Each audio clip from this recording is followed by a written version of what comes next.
Hello and welcome everyone, welcome to agriculture Adda 24/7। This is your mentor Krishna Rajput. आज का जो हमारा वीडियो होने वाला है वो होने वाला है इफ़को नैनो यूरिया प्लस। अभी तक जो किसान यूज़ कर रहे थे वो यूज़ कर रहे थे नैनो यूरिया।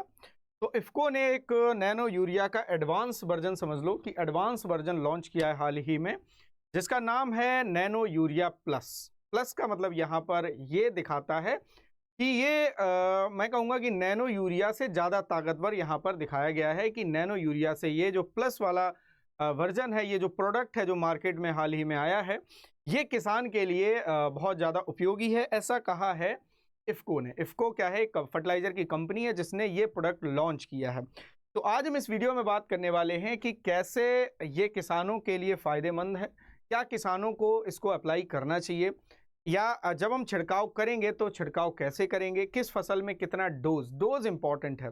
कभी कभी क्या होता है कि कोई कंपनी जो है वो प्रोडक्ट लॉन्च करती है, उसके कुछ इंस्ट्रक्शंस होते हैं कि भाई इस तरीके से इसको खेत में अप्लाई करना है। अगर आप दूसरा मेथड अडॉप्ट करते हो, डोज इधर उधर करते हो, तो इसका जो बुरा प्रभाव है वो आपको फसल पे देखने को मिलता है। तो वो मैं ये कहूँगा कि हमें भी सावधानी बरतनी है जब हम कोई भी फर्टिलाइजर या उर्वरक जो है हम खेत में अप्लाई करते हैं। चलिए स्टार्ट करते हैं इस वीडियो से।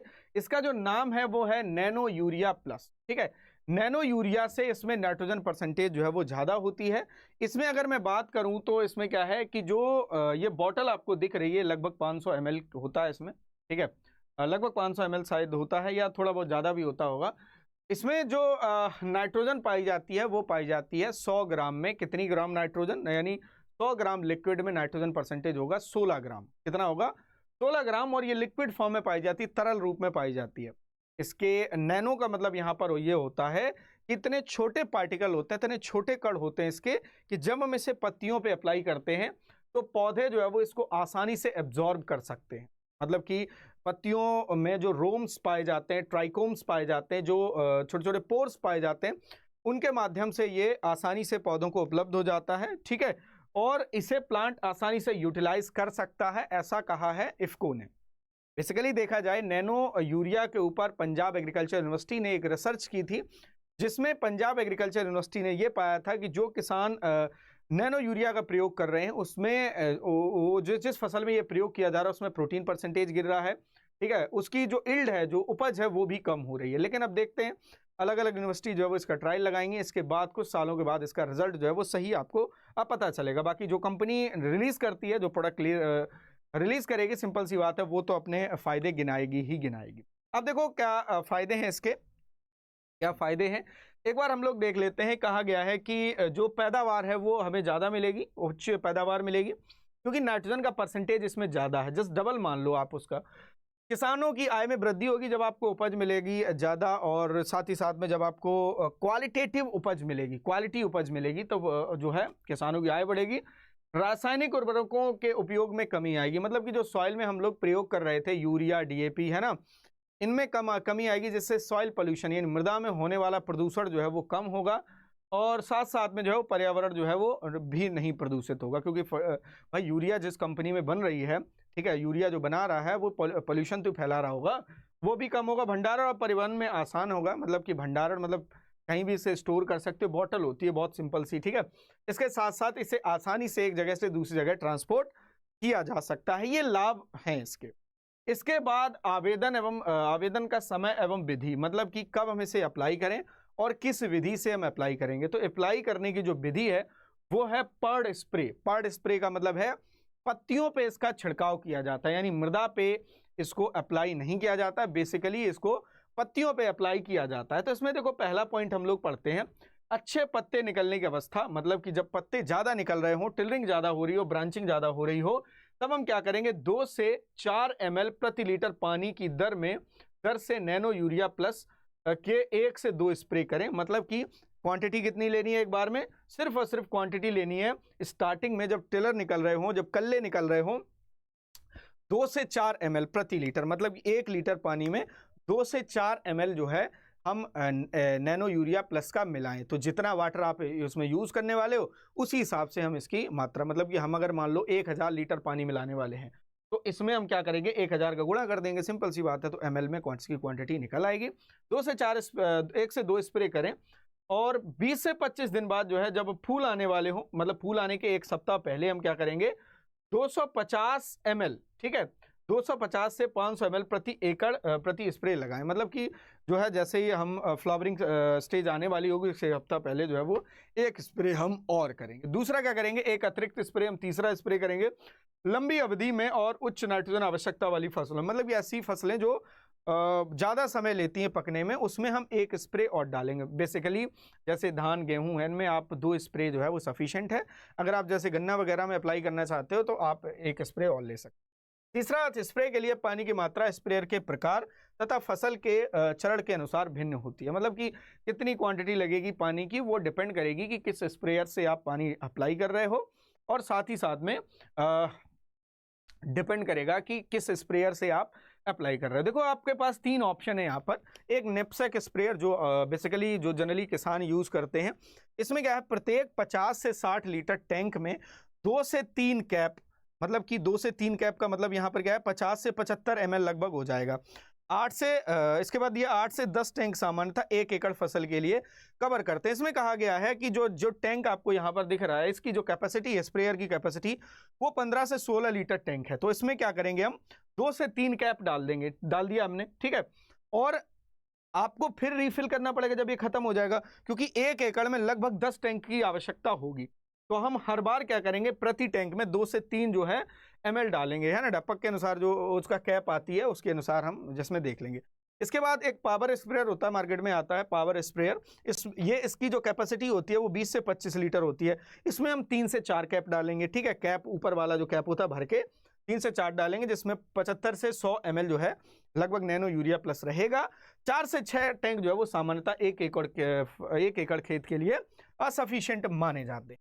इसके बाद ड्रोन। अब देखो जो बड़े किसान हैं जिनके पास पैसा बहुत ज़्यादा है किसान मतलब जो हम कहेंगे कि ऐसे बड़े किसान जिनकी इनकम अच्छी है, वो ड्रोन का भी प्रयोग करते हैं। तो ड्रोन की जो कैपेसिटी होती है एक बार में 10 से 20 लीटर तक जो है अप्लाई कर सकते हो। प्रति टैंक में 250 से 500 ml जो है लगभग हम डाल देते हैं इसमें, और 1 एकड़ के लिए ये असफिशिएंट होता है। तो आई थिंक अब आपको इतनी इन्फॉर्मेशन जो है समझ आ गई हो।